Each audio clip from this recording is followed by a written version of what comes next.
मां बहनें आई हैं, सुन लो। अय्युम अमरातिन इज़ा सल्लत खम्सहा व सामत शहरहा व अहसनत फरजहा व अताअत बालहा फलतदखुल मिन अब्वाबिल जन्नति शात।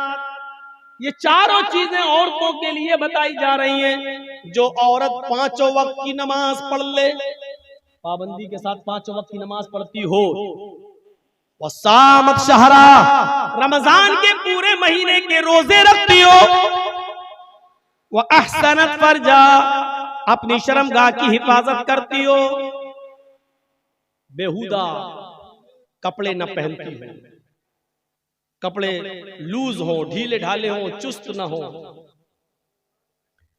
उसके जिस्म का बना और कसावट दिखाई न देती हो, ढीले ढाले कपड़े पहनती हो, वह अताअत बालहा, और अपने शौहर की इताअत व फरमा बरदारी करती हो, अपने शौहर की सेवा में, अपने पति की सेवा में कमी न करती हो। फलतदखुल मिन अब्वाबिल जन्नति शात, जन्नत की जिस दरवाजे से ये दाखिल होना चाहे हो जाए, इसको जन्नत का कोई फरिश्ता किसी भी दरवाजे पर खड़ा हो उसको जन्नत में जाने से नहीं रोक सकता। इस औरत के लिए जन्नत के सारे दरवाजे खुले हुए हैं, जिस दरवाजे से दाखिल होना चाहे चली जाए, इसके लिए जन्नत के सारे दरवाजे खुले हुए हैं। अय्युम अमरातिन मातत व ज़ौजुहा राज़िन, अगर किसी औरत का इंतकाल हो जाए, अगर कोई औरत मर जाए, लेकिन मरते वक्त वह ज़ौजुहा राज़िन, उसका शौहर उससे राजी हो, उसका पति उससे राजी हो। जो औरत इस हाल में मरी हो कि मरते वक्त उसका पति उससे खुश था, मरते वक्त उसका पति उससे राजी था, दखलतिल जन्नह, तो अल्लाह ताला इस औरत को जन्नत के अंदर दाखिल करेगा। इससे पता चलता है कि जिस औरत की मृत्यु हो गई, जिस औरत की मौत हुई और उसका पति उससे राजी नहीं था, तो वो चाहे कितनी नमाजी रही हो, चाहे कितनी रोजेदार रही हो, चाहे कितनी तहज्जुदें पढ़ती रही हो, लेकिन मरते वक्त अगर उसका पति उससे राजी नहीं था, तो ये औरत इतनी नमाजें पढ़ने के बाद, रोजे रखने के बाद और तहज्जुद पढ़ने के बाद भी जन्नत में नहीं जा सकेगी। औरतों की नमाज और रोजा और हज और ज़कात ये डिपेंड करता है शौहर की मर्जी पर, शौहर की खुशी पर, उसके पति की मर्जी पर, पति की खुशी पर। अगर शौहर राजी तो औरत जन्नती, मरते वक्त अगर शौहर नाराज तो औरत जहन्नमी, नहीं जा सकती जन्नत के अंदर। इन चीजों पर हमें गौर करना है। अल्लाह के नबी सल्लल्लाहु अलैहि वसल्लम हमें जन्नत में जाने का रास्ता बताओ, हम जन्नत में जाना चाहते हैं, हम क्या करें? फरमाया अफ़शु सलाम, उड़ते बैठते चलते फिरते मोहल्ले में, गांव में, शहर में जो मिलता है, जानता हो या ना जानता हो, जानने वाले और अनजान हर आदमी से सलाम करते हुए जाओ, सलाम फैलाओ। सुनो जन्नत में जाने का अमल, अफ़शु सलाम, सलाम फैलाओ। जा रहे हैं, आदमी है तो मुसलमान, है तो गांव का ही, लेकिन हम जानते नहीं कौन है, फिर भी उसको कहो सलाम वालेकुम। जानते हो उसको भी और ना जानते हो उसको भी, चाहे उससे तुम्हारा तारुफ हो या ना हो, लेकिन अगर तुम्हें इल्म है कि ये मुसलमान है तो उससे सलाम किया जाएगा। किसी काफिर को अस्सलाम वालेकुम नहीं कह सकते हो, किसी गैर मुस्लिम को अस्सलाम वालेकुम नहीं कह सकते हो। आधा वर्ष, हाँ ठीक है, हाँ ठीक ठीक, बहुत अच्छा, ठीक, कैसे, ठीक है, हाँ भैया कैसे हो, ठीक है, आदाब आदाब आदाब, ये सब सही है, चलेगा, लेकिन अस्सलाम वालेकुम नहीं, क्योंकि काफिर दुआ का मुस्तहिक नहीं। तुम पर अल्लाह की सलामती हो, ये दुआ किसी काफिर को नहीं दी जा सकती। अब सलाम तो आम करो, चाहे जानते हो या ना जानते हो, लेकिन होना चाहिए वो मोमिन मुसलमान। अस्सलाम वालेकुम। जर्जी साहब बहुत पहुंचे हुए मौलाना है, इंडिया नहीं वर्ल्ड में उनका नाम है, हम क्यों सलाम करें? ये आने वाला आदमी हम ही से सलाम करेगा। इस चीज को छोड़ो। अल्लाह तबारक व तआला, अल्लाह के नबी ने तकब्बुर को मिटा दिया। जानने अनजाने वाले सबको तुम सलाम करो।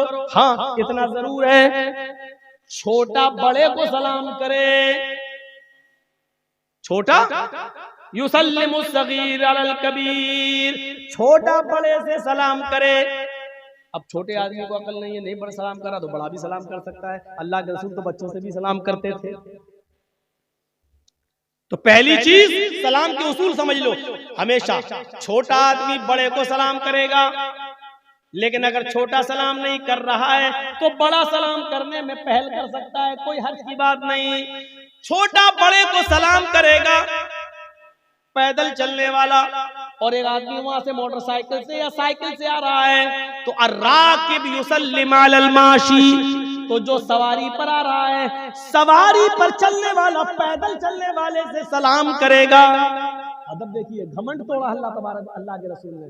पैदल चलने वाले को मामूली मत समझो, तुम सवारी पे आ रहे हो तुम सलाम करो पैदल चलने वाले से। बड़ी गाड़ी वाला छोटी गाड़ी वाले से सलाम करेगा। हम जर्जी साहब यहाँ बाइक से जा रहे हैं और उधर कोई फोर व्हीलर से आ रहा है तो फोर व्हीलर वाला सलाम करेगा मोटरसाइकिल पर चलने वाले को। छोटा बड़े को सलाम करेगा, सवार पैदल को सलाम करेगा। हाँ, अगर जानते हो कि इस आदमी से सलाम की उम्मीद नहीं है तो पैदल चलने वाला भी सवार आदमी से सलाम कर ले। अगर जानता है बड़ा आदमी है तो सलाम करेगा नहीं, चलो हम ही सलाम कर लें, ऐसी सूरत में कर लो, कोई दिक्कत की बात नहीं है। लेकिन उसूल और ज़ाब्ता यही है कि छोटा बड़े को सलाम करे, सवार पैदल को सलाम करे। फरमाया अफ़शुस सलाम, सलाम को आम करो।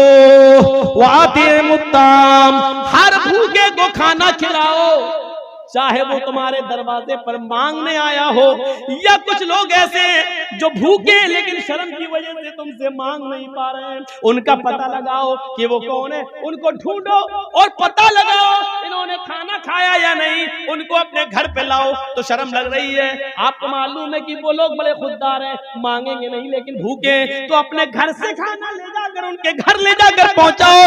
अतिमुत्ताम, को खाना खिलाओ। वसलुल अरहाम, रिश्तेदारियों को जोड़ो। आपको मालूम है ये मेरी खाला है, ये भांजा है, भांजा खाला से नाराज है, ये दोनों सगी बहनें आपस में नाराज हैं। ये फला गली का लड़का या फला हमारी गली के लड़के से नाराज है।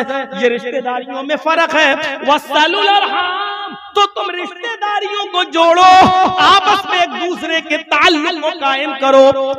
अल्लाह के नबी ने क्या जन्नत में जाने के उसूल और ज़ाब्ते बताए। अफ़शुस सलाम, सलाम फैलाओ, सलाम को आम करो।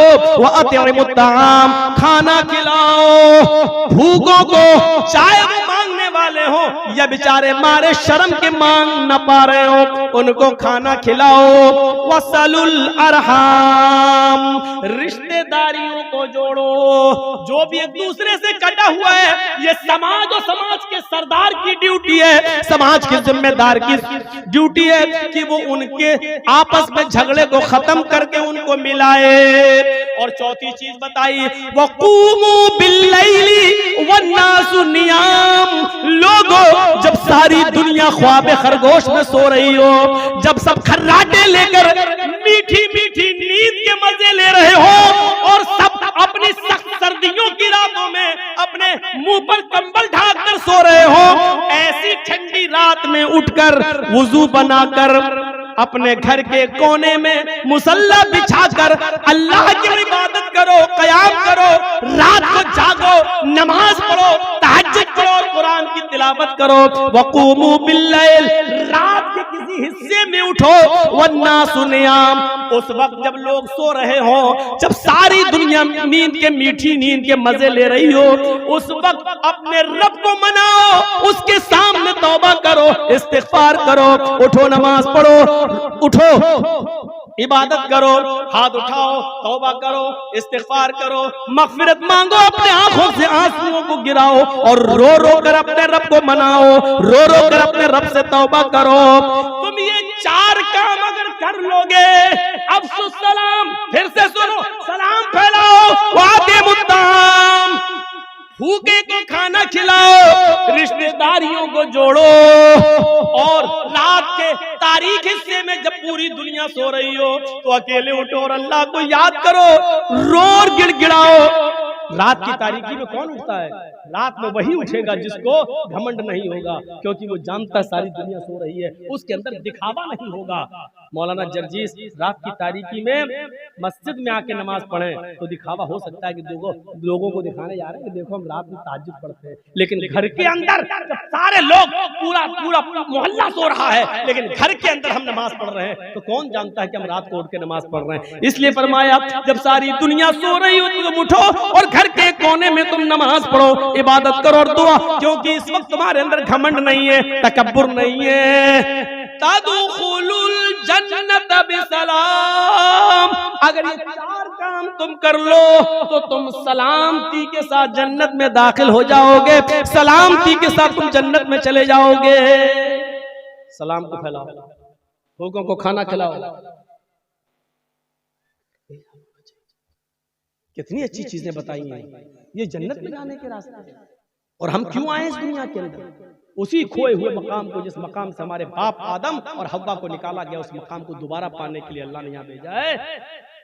अब गलती यहाँ मत करना, तुम्हारे बाप आदम जन्नत में शैतान की बात मान चुके हैं, इधर भी शैतान तुम्हारा पीछा करेगा। अब इधर तुम उसकी बातों को रिजेक्ट करके, उसकी बातों को अपने पैरों से रौंद कर कुरान और हदीस की बात पर अमल करके उस खोए हुए मकाम को दोबारा पाना, इसलिए हमें भेजा गया। और आपसे बहुत ही मुअद्दबाना गुजारिश, जलसों के अंदर मेलों को बंद करिए। हिंदुस्तान के किसी भी कोने में चले जाइए, मेला नहीं लगता। हम यूपी में जलसे करते हैं, किसी जलसे में मेला नहीं लगता। हम आंध्रा में जाते हैं, मेला नहीं लगता। हम तेलंगाना में जाते हैं, मेले नहीं लगते। कश्मीर जाते हैं, मेले नहीं लगते हैं। पंजाब जाते हैं, हरियाणा जाते हैं, राजस्थान जाते हैं, मेला नहीं लगता है। सिर्फ बिहार के चंद इलाकों में और बंगाल में तो पूरे बंगाल में तो कहीं दिखते ही नहीं कि मेला ना लगता। सिर्फ आप ही नहीं, और मेलों में जितना नंगा नाच होता है वो मेरे भाइयों बयान करने के लायक है। जिस तरीके से जवान लड़कियों की भीड़ होती है, ये बयान करने के लायक है।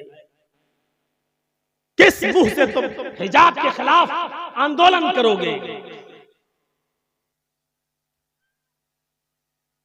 किस मुंह से करोगे?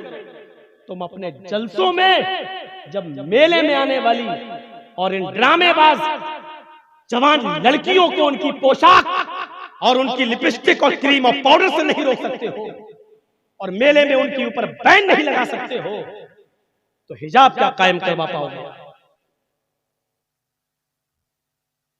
हिजाब तो उतरवाया जा रहा है। उसके जवाब में होना तो ये चाहिए था कि अच्छा हमारी मुस्लिम बेटियों से हिजाब उतरवाएगा। इस जिद में पूरे हिंदुस्तान की सारी औरतों को हिजाब पहनना शुरू कर देना चाहिए था कि हिजाब सिर्फ उस लड़की का मसला नहीं, हमारे इस्लाम से जुड़ा हुआ एक अहम मसला है। होना तो ये चाहिए था। सिर्फ जलूस निकाल लेने से हक अदा नहीं हो जाएगा, टीवी पर डिबेट हो जाने से हक अदा नहीं हो जाएगा। बहुत ही मौजरत के साथ कहना पड़ता है, देखिए अभी कुछ देर पहले क्या हाल था इसी रोड का। लड़कों से ज्यादा लड़कियां दिखाई दे रही थी, और 5-6 साल की बच्चियां नहीं, 15, 16, 18, 20 साल की लड़कियां। और वो कपड़े, अल्लाह की कसम, फिर सुन लो, अल्लाह की कसम, जो कपड़े पहने हुए थी, किसी भी कीमत पर उन कपड़ों को तहजीब के कपड़े नहीं कहा जा सकता है। किसी भी कीमत पर उन कपड़ों को शर्म हया के कपड़े नहीं कहा जा सकता है, बेशर्मी और बेहयाई के कपड़े पहने। अब बताना पड़ेगा कि बेशर्मी और बेहयाई का कपड़ा कौन सा होता है।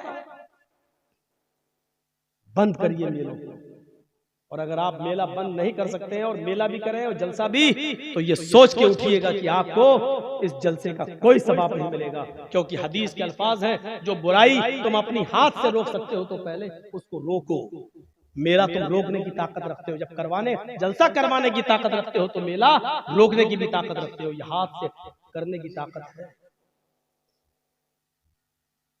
और जब हाथ से रोकने की ताकत ना हो तो जबान से मना करो भाई, ऐसा मत करो।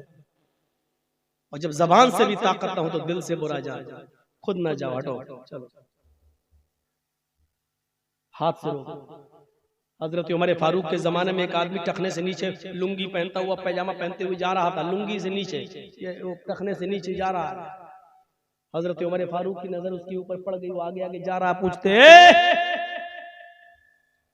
हाय जनता। उसने पीछे मुड़ के देखा, हजरत उमर किससे कह रहे हैं? हाइस अंता का मतलब जानते हैं? हजरत उमर ने कहा उसे, तुझे पीरियड आ रहा है क्या?